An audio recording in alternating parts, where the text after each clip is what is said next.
Hola, ¿qué tal? Bienvenido a una emisión más de Perspectivas. Yo soy Jonathan Lomelí. Te invito a que te quedes conmigo. El día de hoy vamos a platicar con Elisa Cárdenas Ayala. Ella es historiadora e investigadora de la Universidad de Guadalajara. Comenzamos Perspectivas.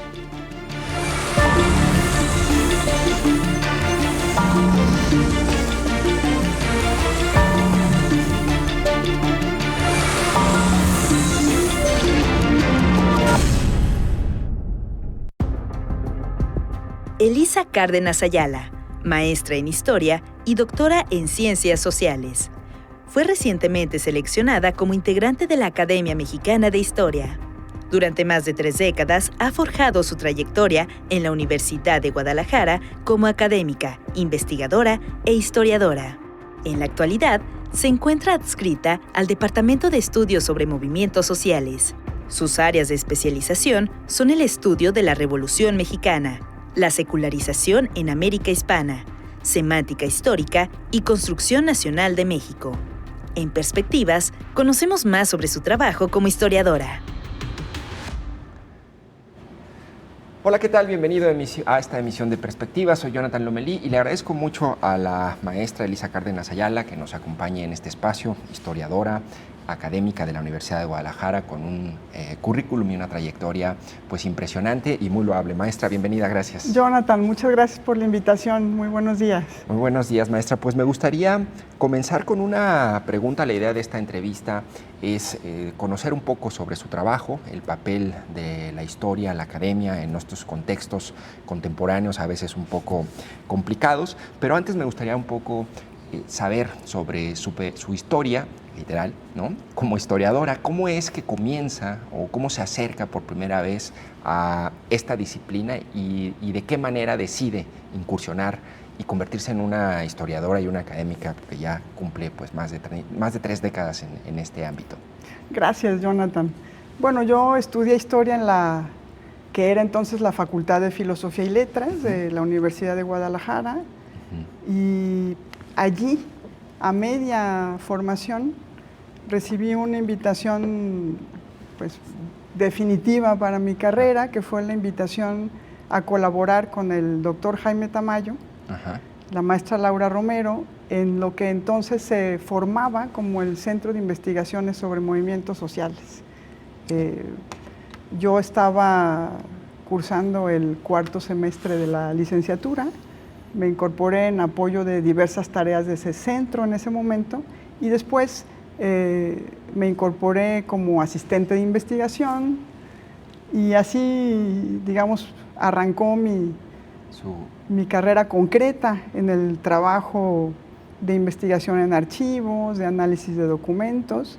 Así que el inicio, por supuesto, está conectado con la Universidad de Guadalajara, con el estudio de los movimientos sociales, de la Revolución Mexicana y su legado social, su legado político, y pues con el diálogo con los investigadores de este centro, que ahora es el Departamento de Estudios sobre Movimientos Sociales. Oiga, maestra, me preguntaba yo cuando venía para acá, ¿cómo elige el periodo de la historia que va a estudiar? Es decir, solo pensando en 2000 años de la era cristiana, bueno, es muy amplio el abanico. ¿Cómo decide incursionar en un cierto momento o qué es lo que determina eso? Pues bueno, depende de lo que uno quiera ver, ¿no? Yo cuando trabajé sobre los años del Porfiriato y digamos las vísperas de la Revolución en Jalisco, elegí un periodo de 6 años porque quería ver fenómenos muy de cerca, ¿no? verlos digamos a pie y hacer una aproximación como en fotografía, un zoom. Entonces elegí un periodo muy corto y una mirada intensiva sobre cierto tipo de fenómenos. Pero en investigaciones posteriores elegí un periodo mucho más largo, digamos un siglo XIX muy amplio, desbordado, que arranca a finales del XVIII, termina a principios del siglo XX, porque existen fenómenos que solo se entienden en la larga duración. Es decir, en historia, recordando lo que un gran maestro francés, Fernand Braudel, escribió en los años 1945-46, Existen cosas que cambian a velocidad que vemos así en concreto, muy cercana, y existen cosas que cambian de manera mucho más lenta, mucho más lenta, tanto que pensamos o podemos creer que no cambian. Claro. El mayor ejemplo, que ya era el caso de aquello en lo que pensaba Braudel, es cómo cambia la tierra en la que vivimos. Sí. Por supuesto que cambia, y en estos tiempos tenemos constataciones flagrantes de eso. Claro. Pero uno vive sin estar pensando constantemente en que eso va cambiando. No recuerdo quién dijo esta frase, pero leí una frase hace poco que decía algo así, creo que era un político, decía algo así que durante muchas décadas puede no pasar nada, pero en un día cambia la historia, ¿no? de un pueblo o de una ciudad, ¿no? Es decir, es esa como de pronto contradicción tremenda, ¿no? En donde un valle de cosa o de tiempo, ¿no? En donde no ocurre nada y en un día puede todo cambiar, ¿no? Oiga, maestra, y en ese periodo de la Revolución Mexicana particularmente, ¿qué fue lo que encontró, descubrió? Porque se hace historia, o como historiadora busca descubrir, conocer, comprender, o cuál es, digamos, el papel con el que se acerca a esos periodos de tiempo. Bueno, de manera general uno constata que hay algún tema de interés sobre el que no encuentra algo que ya esté escrito o suficientemente desarrollado. Se suele hablar de lagunas, pero no necesariamente es así. Sí. A veces es que son cosas sobre las que uno quisiera comprender más. Entonces a mí me interesaba comprender, por ejemplo, cómo había sido la caída de eso que llamamos porfiriato para el estado de Jalisco y qué relación tenía o cómo arranca la revolución aquí. Que de manera general se ha dicho que la revolución llega de fuera. Uh-huh. Yo considero que no llega de fuera, considero que en la palabra de revolución caben muchísimas cosas, no solo la guerra, sí, sino que la revolución de la vida cotidiana, algo que trabajó un jalisciense que ya no está radicado acá, Rafael Torres Sánchez, hace mucho tiempo, pensando en revolución y vida cotidiana. Es decir, que hay fenómenos que nos afectan a todos y que una revolución es así. Cambió la vida, independientemente de si las personas tomaron las armas o no, participaron en batallas o no. Es decir, que no solo la guerra es la revolución. Entonces me interesaba el contenido político y aquello que se va tejiendo precisamente a una velocidad un poco más lenta, porque allí donde se dice que hay periodos en los que no pasa nada, no es que no pase nada, es que las cosas que suceden se van moviendo a un ritmo más lento, ¿no? Claro. Y que de repente las vemos estallar. Por ejemplo, la presencia actual del feminismo que vemos en los espacios públicos, no es que durante décadas a las mujeres no nos importara el espacio público, sino que aquello iba cambiando en las casas, en las escuelas, en la mente de las personas a distintas velocidades, y de pronto, claro, tenemos pues un momento como de estallido muy visible para todos y nos damos cuenta de que algo se movió, pero no es que se movió en el minuto, claro, sino que tenía un buen rato moviéndose. Oiga, maestra, y en el periodo concreto que estudió de la Revolución, ¿qué aspectos, por ejemplo, de la sociedad caliciense fueron los que cambiaron, digo, más allá de las armas? Bueno, uno que cambió y que se puede ver en ese periodo son las formas de hacer política.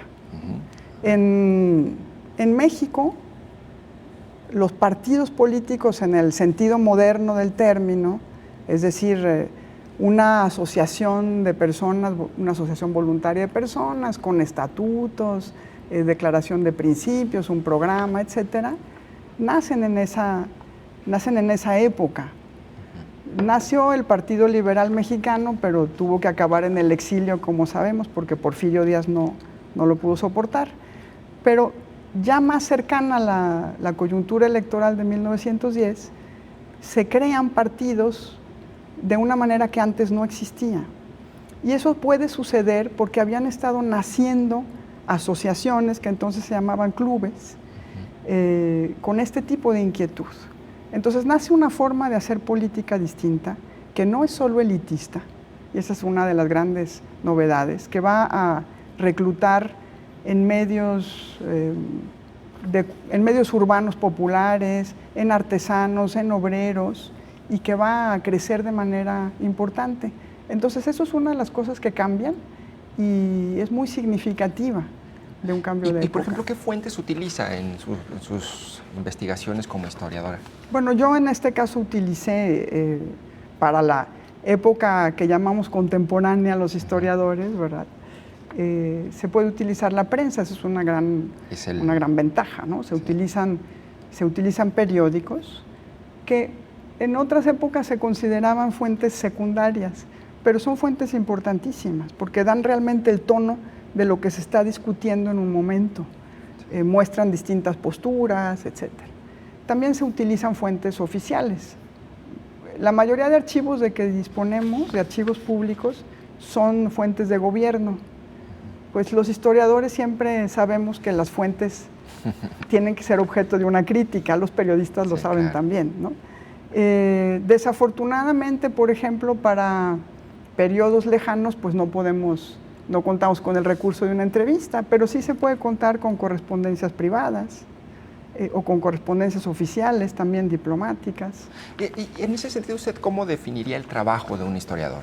¿Qué hace un historiador? Pues un historiador reconstruye, digamos, hace presentes fenómenos, sucesos que están ausentes. Puede parecer paradójico, ¿no? Sí. Es decir, no, lo que ya murió no recobra vida en ese sentido, pero traer a la presencia nuestra, hacer presentes ahora personas, acontecimientos, procesos de larga duración que ya no están necesariamente vivos, pero que son importantes. Oiga, pienso un poco comparando y guardando las distancias entre el periodismo y que alguien dijo que el periodismo era ser historiador de lo contemporáneo, ¿no? Un periodista francés. Pero, a ver, por ejemplo, en el periodismo hay una discusión sobre el papel del sujeto, ¿no? Que retrata la realidad y dice, bueno, pues la objetividad es imposible porque siempre va a haber un sujeto que va a estar allí mediando y seleccionando, ¿no? En el caso, por ejemplo, de la historia, pues a ver, las fuentes oficiales son un reflejo parcial de cierto momento, a veces muy parcial, ¿no? Por ejemplo, los periódicos, que también son un filtro. Usted misma, como historiadora, al seleccionar ciertos elementos y destacarlos, utilizar ciertas palabras, todo eso no genera un conflicto en el momento en el que uno pretende hacer historia o historiar un momento de nuestra nación, o cómo resuelven ese conflicto, o ese conflicto sobre la subjetividad no es un tema, bueno, sí. ¿Qué podemos decir de eso? No, sí, es un tema de discusión importante, pero no tiene por qué ser un conflicto. Primero quisiera decir que la historia es un saber de saberes, o sea, es un saber mediado, claro. Puesto que el pasado ya no está presente. Es un saber mediado por otros saberes y que por la vía de testimonios o de huellas, como diría Carlo Ginzburg, que ha sido un historiador invitado muy frecuentemente a nuestra universidad, llegamos a tener de alguna manera la presencia de aquello que sucedió. Pero todo saber humano es subjetivo en esa medida. Es decir, bueno, ahora entraríamos en la discusión sobre la inteligencia artificial, ¿verdad? Claro. Pero todo saber elaborado por seres humanos, pues tiene una parte de subjetividad en algún momento de su elaboración, simplemente porque los sujetos no somos eliminables así. Entonces la historia, lo que se tiene que tener claro es que no produce verdades absolutas, sino que produce saberes sobre el pasado y aún sobre el presente, porque ahí eso es un tema de discusión, sí. En dónde empezaría la historia o dónde algo dejaría de ser histórico, claro. ¿no? Que antes se resolvía diciendo la historia es aquello que está muy distante en el tiempo, etcétera. Yo creo que ahora eso no necesariamente lo pensamos así. ¿Usted cómo lo piensa? Yo lo que pienso es que la mirada histórica es aquella que tiene una conciencia aguda del tiempo, de la dimensión temporal y de la dimensión espacial de los sucesos humanos. Sí, porque uno piensa como en historiadora, una académica, uno piensa, dice, bueno, pues 1900, pero ¿usted hace historia, por ejemplo, de hechos recientes? Claro, y de hecho existe una especialidad en historia que se llama historia del tiempo presente. Es decir, que los fenómenos que usted analiza de manera periodística también pueden ser objeto de una mirada histórica. ¿En qué medida? En la medida en que se tenga conciencia que no son, digamos, las cosas que suceden, no nada más suceden por lo que tenemos a la vista hoy, sino que todas tienen elementos de explicación que están anclados en el tiempo de manera muy, muy importante, es decir, que tienen razones estructurales, económicas, sociales, culturales, políticas, que tienen razones coyunturales también, es decir, que se inscriben dentro de cierto momento y que también tienen explicaciones en lo muy momentáneo. Por ejemplo, ¿hay algo de este periodo de la Revolución, ¿no?, que usted estudió? ¿Algún eco, digamos, de esos comportamientos, de ese momento, digamos, de ese ADN que todavía se vea reflejado hoy en nuestro sistema político aquí en Jalisco? Bueno, ¿Pudiera usted mencionar sí, o no? Cuando pensamos en cuestiones de cultura política, cuando pensamos, por ejemplo, en lo que, bueno, yo creo que es una palabra que todos conocemos en política, que es el tema de la clientela, Claro. ¿no? O quién es gente de quién. Claro. En política, por ejemplo, el tema de la amistad política, le llamaba mi maestro François Javier Guerra, es un tema que tiene una explicación de muchísimo tiempo. No es una invención de los últimos 3 minutos. Ese tipo de fidelidades o de lealtades en política, quién se debe a quién, cuáles son los criterios para que alguien pueda pasarse de una organización a otra, etcétera, y cómo eso es percibido por la sociedad y además o por sus compañeros. Esas son unas prácticas muy antiguas que tienen que ver con la manera en que también se hacía política en esos tiempos, ¿no? Sí. Eso. O el tema del tratamiento, digamos, algo con lo que seguimos batallando, esperamos que ya no, pero que es el tema del fraude electoral, ¿no? También el fraude electoral es una práctica muy añeja, es decir, el manejo discrecional de las elecciones y al mismo tiempo la producción de legitimidad por la vía de las elecciones es algo que tiene una historia bastante larga. Y eso viene de muchos años, ¿no? Desde el siglo XIX. Desde el siglo XIX. Sí. Oiga, maestra, ¿y la historia sirve para algo? ¿Es instrumental su papel o no? ¿O para qué hacer historia? O ni siquiera esa pregunta deberíamos hacernos porque habría que acercarnos al saber por el saber. Bueno, hay distintas posturas. ¿Cuál es su postura? Hay distintas posturas. Para mí la historia, por supuesto, cumple una función social importantísima en la producción social misma de identidad de las personas, de dónde estamos, cómo nos relacionamos con el mundo. O sea, todos llevamos la historia en el cuerpo. A veces no nos damos cuenta, ¿no? Las cosas que comemos, la manera en que nos sentamos, la forma en que nos dirigimos unos con otros, la manera en que funcionan las familias, etcétera, tienen que ver con el tiempo que tenemos puesto, con las experiencias históricas de que somos portadores, que son de varias generaciones o mucho más largas, ¿no? Por ejemplo, el tema de las estructuras de funcionamiento familiar, las jerarquías de la palabra que las familias reproducen, quién puede hablar al último, quién puede hablar primero, quién no debería hablar jamás. Sí. Son cuestiones históricas que tenemos puestas. Ahora, conocer su funcionamiento, entender que aunque estén allí de mucho tiempo, son producciones humanas y no algo dado para siempre, esa es función de un saber histórico. Claro. Entonces, en la medida en que una persona pueda entender de dónde vienen o cómo se construyen los problemas que vive o la felicidad de que goza, Sí. o la gozará más, o tendrá alguna forma de encarar esos problemas. Sí. Y entonces, en su opinión, un papel de la historia, ¿por qué se inclina más? ¿Es, digamos, el historiador lo hace, o se ejerce la historia, o se hace historia para crear, para conocer, para descubrir, para entender, o todo lo Pues anterior? todo, y también para disfrutarlo, como dice un historiador alemán, Gumbrecht, que dice la historia en realidad no tiene función social, dice él, sino que es para divertirse. Sí. Y bueno, es cierto que quien se acerca a la historia también debe ser por gusto.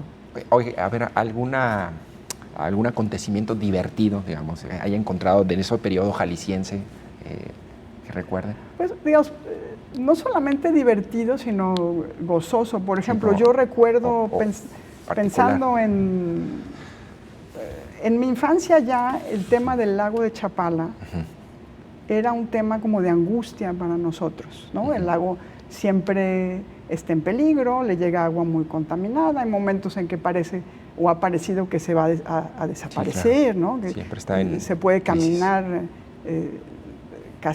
gente que recuerda cómo caminaban hasta las islas, bueno. Sí.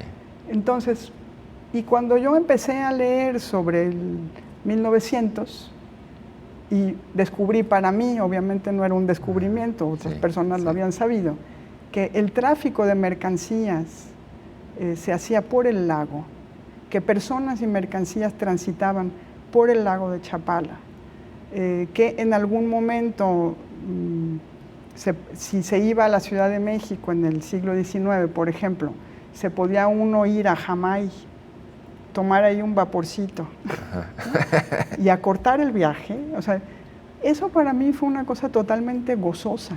Claro. Permite imaginar ese cuerpo de agua maravilloso funcionando de otra manera y preguntarse por qué tendría que ser que estuviéramos en ese nivel de angustia ahora. Claro.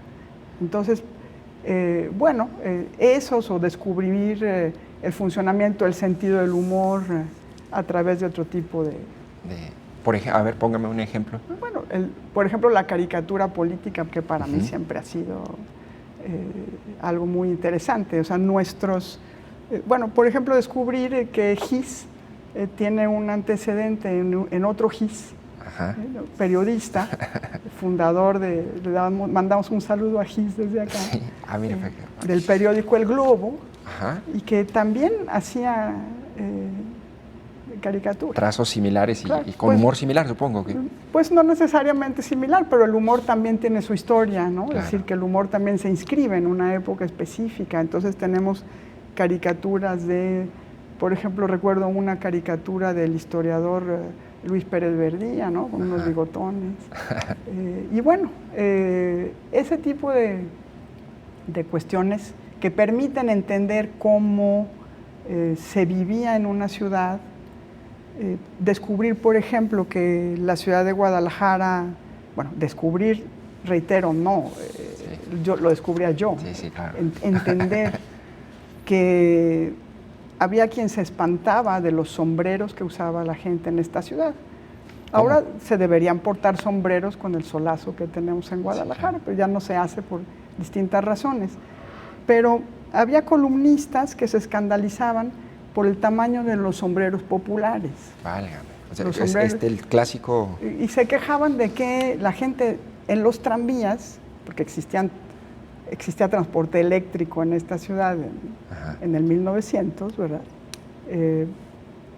Se subían al tren los señores con los sombreros y eso ocasionaba múltiples problemas. Entonces había quien proponía que los sombreros tenían que desaparecer, que deberían prohibirse los sombreros de gran tamaño porque eran prendas estorbosas, no se decían con la idea de civilización que ellos tenían. No, ya me imagino a los diputados de la época, ¿no? Una ley para garantizar el derecho al sombrero digno, ¿no?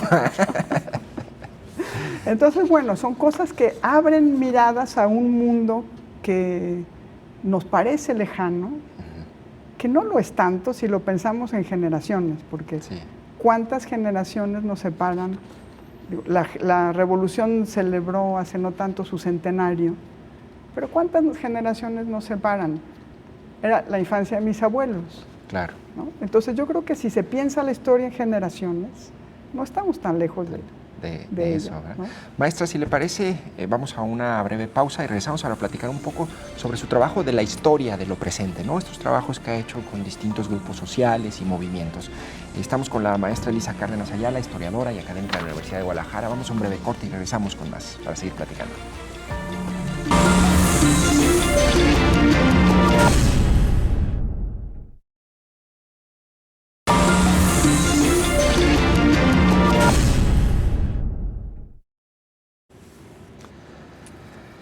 Seguimos en Perspectivas, estamos platicando con la maestra Elisa Cárdenas Ayala, historiadora y académica de la Universidad de Guadalajara. Y bueno, maestra, me gustaría también preguntarle en este segundo bloque, empezar un poco por preguntarle en qué temas está trabajando ahorita como historiadora. Bueno, pues ahora trabajo en una historia en perspectiva conceptual. Ajá. Y trabajo la historia de las relaciones entre religiones y política.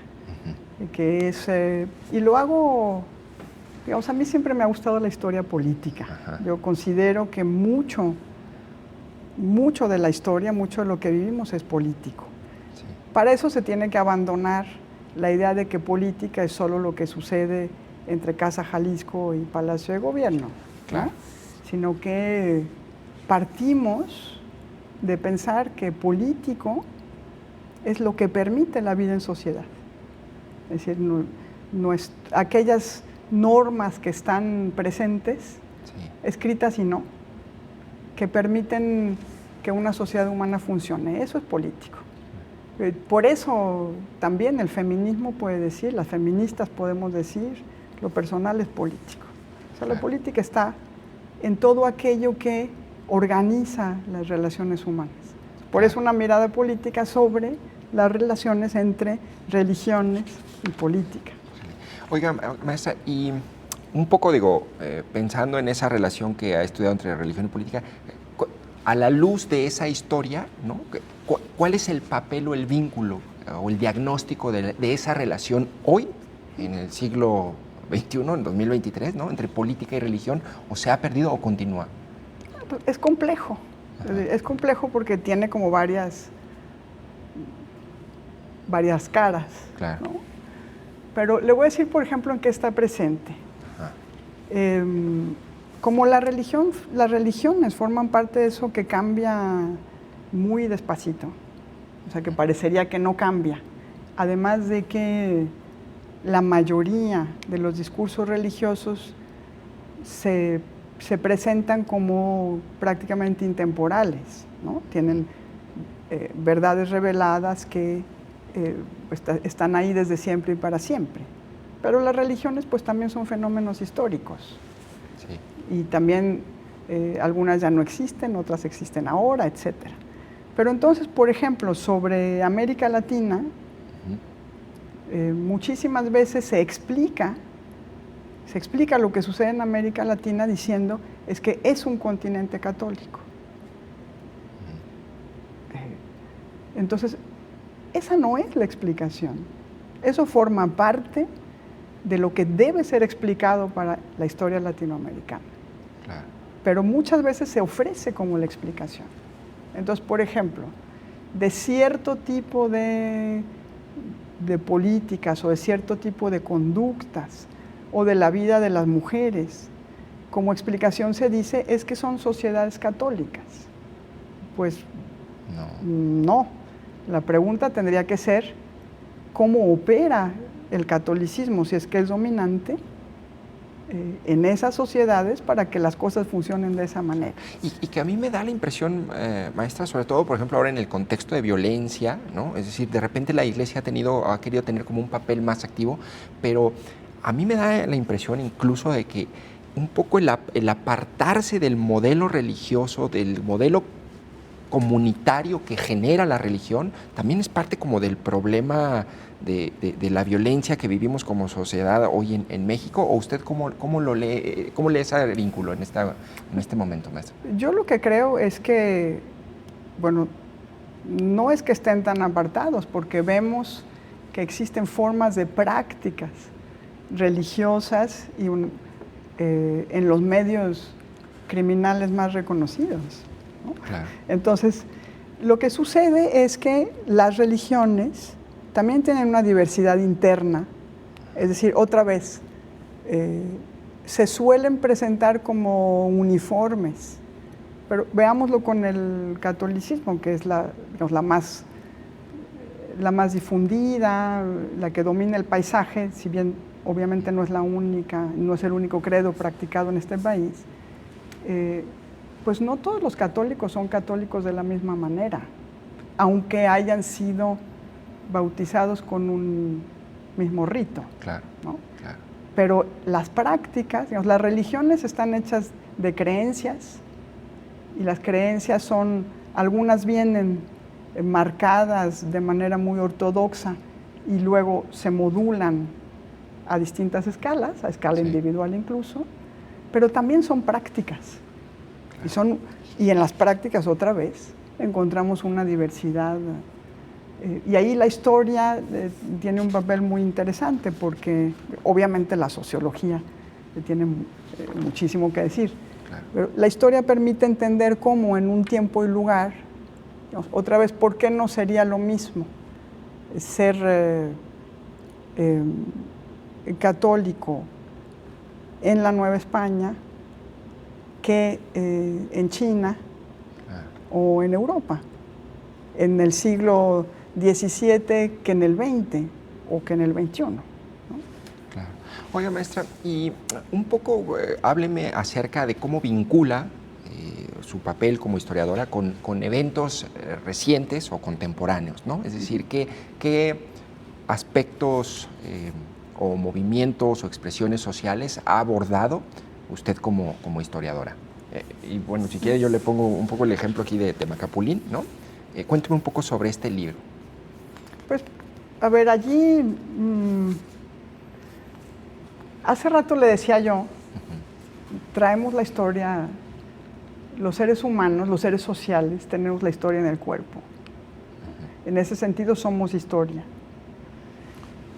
Y partiendo de eso, yo considero que toda persona que tenga interés, por supuesto, tendría que tener capacidad de poder elaborar una narración históricamente orientada. Históricamente orientada. Los historiadores tenemos saberes técnicos, ¿no? Pero toda persona, todo sujeto, puede producir, y de hecho produce en muchas ocasiones, narraciones históricamente orientadas. Entonces, en cambio, me parece también que existen situaciones en donde producir una narración histórica se vuelve urgente o adquiere carácter de urgencia. Por supuesto, la urgencia es en el presente. La urgencia es en el presente, pero tiene que ver con el pasado. Por ejemplo, en Temacapulín, Temacapulín, Acacico y Palmarejo, como lo sabemos, durante prácticamente 17 años en lucha contra esa perspectiva de desaparecer como comunidades o de ser obligados al desplazamiento por la inundación de sus lugares de vida. Entonces allí, en un tipo de lucha que a algunos les gusta caracterizar, y creo que tienen razón, como de David y Goliat, ¿no? Sí. Contra varios presidentes de la República, el capital transnacional, etcétera, de manera muy potente. Bueno, la memoria de esa lucha es algo urgente, simplemente por el principio de la no repetición. Claro. Y luego, el rescate también, en el momento en que hicimos el libro, de elementos de la relación de esos pueblos con la historia a través de quienes tenían la memoria viva de ellos. Entonces, esa es la idea, que en cierto tipo de circunstancias existen comunidades para las cuales, no solamente para quien hace historia, sino claro, para las comunidades, la historia es importante. ¿Y qué compone este libro? Es decir, ¿cómo lo construyeron? Ese libro se construyó en talleres que se realizaron, bueno, gracias, eso se debe decir a la Asociación Civil Salvemos Temaca, Cacico y Palmarejo, que acogió la propuesta con mucho gusto, e hicimos talleres y también entrevistas. Entonces lo que hicimos fue reunir una serie de narraciones sobre diversos aspectos de la vida, no solo de la lucha contra la presa, sino de la vida cotidiana o de la historia misma de los pueblos, que para esas personas eran importantes, ¿no? Y plasmarlos en un libro. Debo decir que el libro se hizo en un momento en que la amenaza seguía vigente. Claro, claro. Entonces, bueno, allí se recogieron, bueno, por ejemplo, historias de la relación de los pueblos con el río, de la relación incluso en el pueblo de Acacico, de qué manera... ¿Y cuál era su relación con el río? Pues es la vida misma. O sea, Es decir, son pueblos de agua. Temacapulín es un pueblo que además de vivir en contacto con el río Verde permanentemente para la agricultura o para la pesca o para el goce del río, en las pozas que se hacen y se pueden nadar, también es un pueblo de aguas termales. Entonces, digamos, en las casas tienen agua caliente, natural, digamos, claro. y también agua fría de manantial, y eso es algo que forma parte de la vida cotidiana, ¿no? Oiga, maestra, y sobre este otro libro, Guadalajara Rebelde, Pasado y Presente, que usted lo coordina, ¿no? Son diversos artículos, cuénteme un poco cómo surgió, que también es un evento, son eventos, por lo que veo, distintos colaboradores hacen aproximaciones históricas a eventos de hace 2 siglos, un siglo, pero también recientes, ¿no? Cuénteme un poco sobre este libro, maestra. Pues, a ver, allí en Guadalajara Rebelde, surgió de un acontecimiento muy doloroso para esta ciudad, que fue primero el asesinato de Giovanni López en Ixtlahuacán de los Membrillos, mientras estaba bajo custodia de la policía municipal, eso no puede olvidarse, por no portar cubrebocas. Sí. Y luego la brutal represión del gobierno actual, de la Fiscalía, sobre quienes se manifestaban por justicia para Giovanni López y su familia. Entonces, eso se acompañó, usted recordará, de un discurso en distintos niveles de autoridad que decía que toda inconformidad venía de fuera. Sí, los sótanos del poder. Los sótanos del poder, ¿no? Un discurso que además recuerda el discurso diazordacista, ¿no? O sea, aquí si algo se mueve no es porque la gente de aquí pueda inconformarse, o sea, los tapatíos son en realidad unos agachones. Eso decía Díaz Ordaz, ¿verdad? Pues eso dijo Díaz Ordaz cuando habló del 68. Claro. Todos eran infiltrados, todo venía de fuera. Querían desestabilizar. Quieren desestabilizar el país. Y ese es el discurso que sostuvo el gobernador Alfaro, y no solo él, por cierto, cuando se refirió a estas manifestaciones. Si uno recuerda los discursos que hubo en esos días, 4, 5 y 6 de junio, eran verdaderamente un insulto a la memoria de esta ciudad. Sí. Entonces me pareció que era urgente poner a disposición del público una serie de relatos históricos que documentaran distintas formas de rebeldía presentes en esta ciudad y propias de sus habitantes, nacidos en ella o no, pero digamos, estantes en ella. Así que hicimos un taller en la Universidad de Guadalajara, y quienes participaron en el taller aceptaron el reto de manera pues muy comprometida. Lo hicimos en línea porque era pandemia. Eligieron un episodio el que quisieron, y los episodios arrancan en tiempos de la independencia y vienen precisamente hasta... De momentos de rebeldía de Guadalajara. De momentos de rebeldía, de distintos momentos de rebeldía de la ciudad, de distintas formas, no solamente políticas, sino sociales de rebeldía, y llegan en efecto hasta el momento Giovanni López. Claro. Eso es Guadalajara Rebelde. Y por ejemplo, ¿qué artículo en particular a usted le le gusta o le pareció más revelador o que pudiera como recomendar de uno de ellos? ¿Usted cuál elegiría? Híjole. O sea, ¿qué tiene? ¿Te puedo tener mis consentidos? No. Nada más, pero objetivamente, ¿eh? No, pues es que son temas muy diversos, pero le voy a nombrar 2, 3. A ver. Simplemente. Le voy a nombrar, bueno, porque los que reconstruyen, a ver, el último texto que tiene, de Guillermo Ortega, que tiene que ver con los archivos digitales de la represión, por ejemplo. Es decir, cómo. Eso es una muestra de que la historia es ¿Archivos presente. digitales de la represión? Sí. ¿De Es cuál? decir, las represiones de los movimientos sociales en la actualidad también generan archivos digitales y formas de memoria diversas que permiten que no nos olvidemos de que eso sucedió y que permitirán también en un futuro o en un presente ser explorados de otra manera. Es decir, que los propios momentos históricos producen sus fuentes históricas. Ese es un texto muy provocador, muy interesante para quien quiere entender la conexión entre historia y actualidad. Claro, como decía hace un momento, ¿no? Es decir, usted estudia el siglo XIX, ¿no? O XX, la prensa, los archivos oficiales, pero ahora en efecto se generan unos volúmenes impresionantes de archivos digitales oficiales, en redes, todo eso, a eso se refiere con archivos digitales.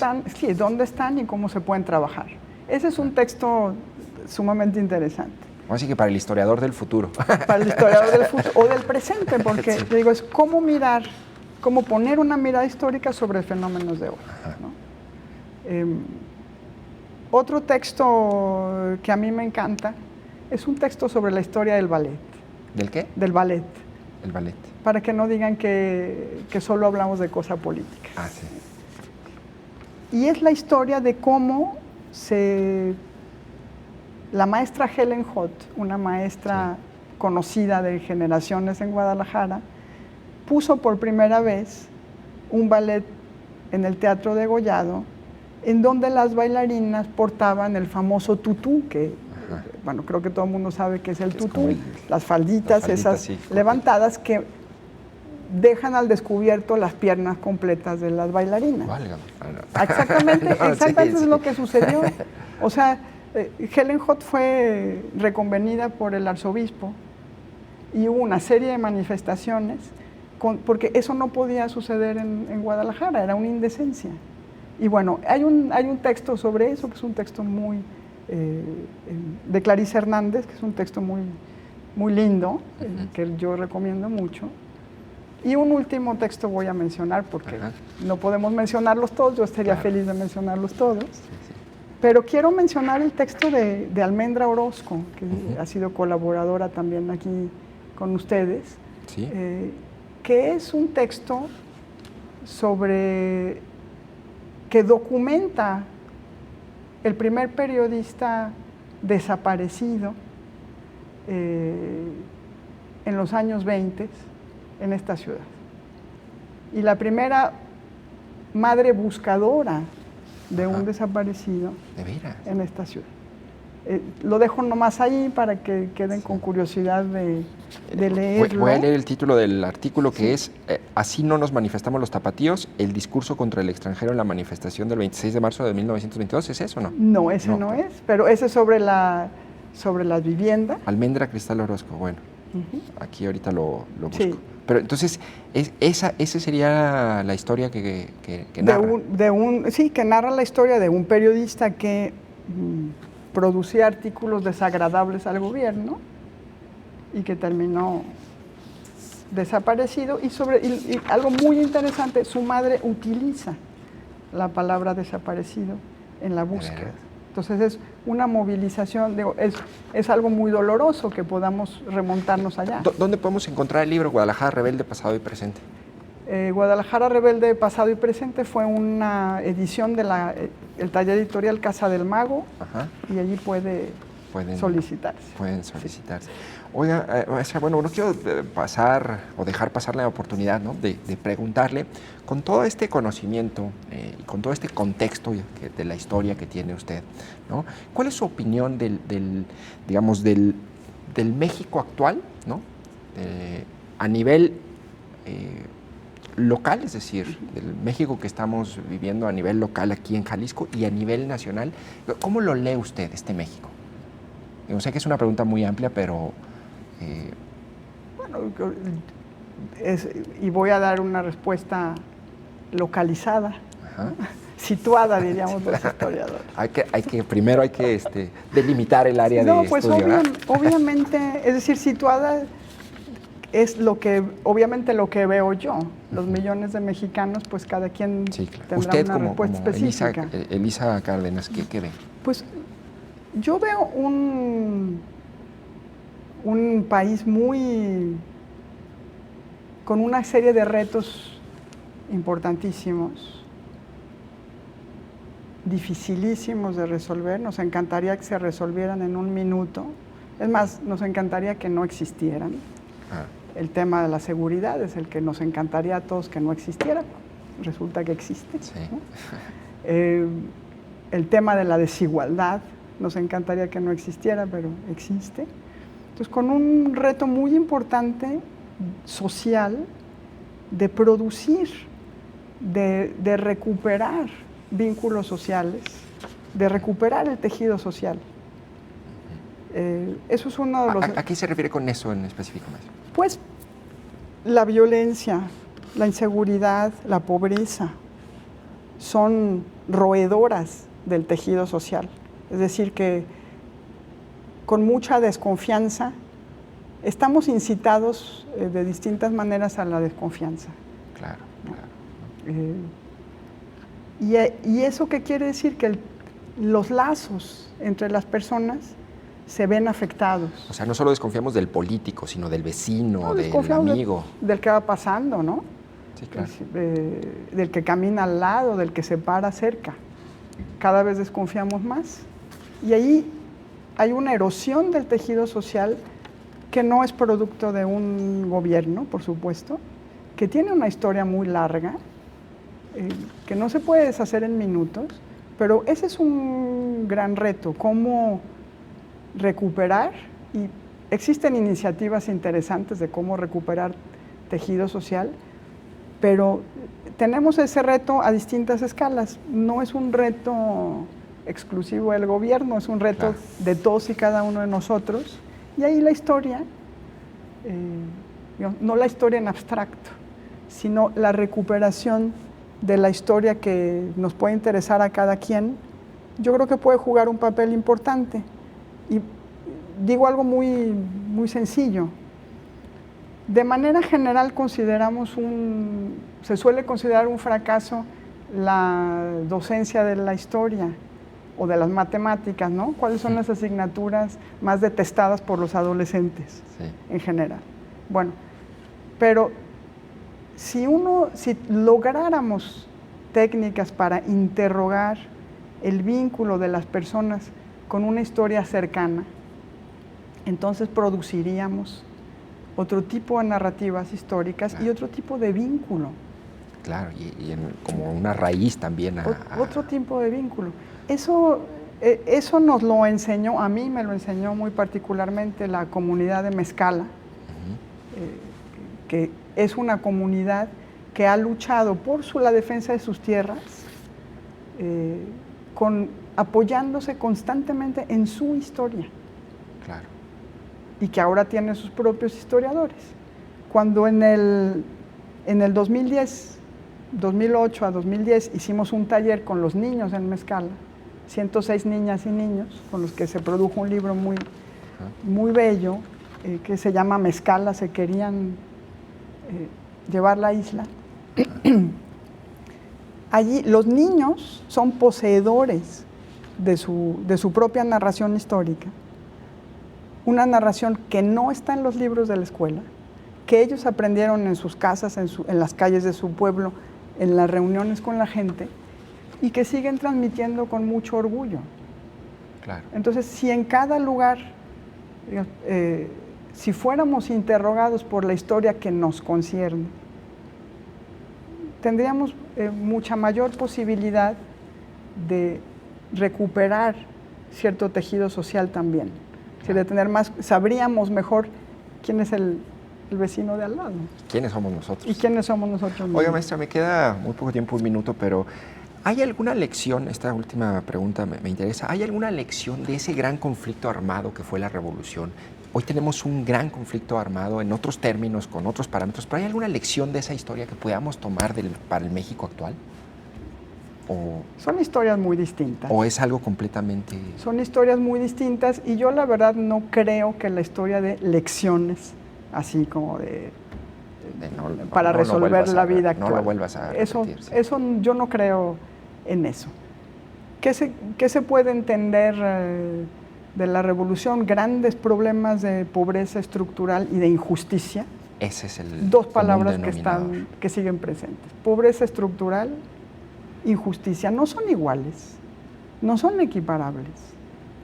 Se les puede llamar con palabras semejantes. Claro. Pero... Pues interesante, maestra Elisa Cárdenas Ayala, historiadora, académica, investigadora del CUCH. Gracias por haber estado. Jonathan, muchísimas gracias y gracias al público del Canal 44. Gracias, maestra. Le agradezco también a usted que nos haya sintonizado en Perspectivas. Yo soy Jonathan Lomelí. Nos vemos en la próxima emisión.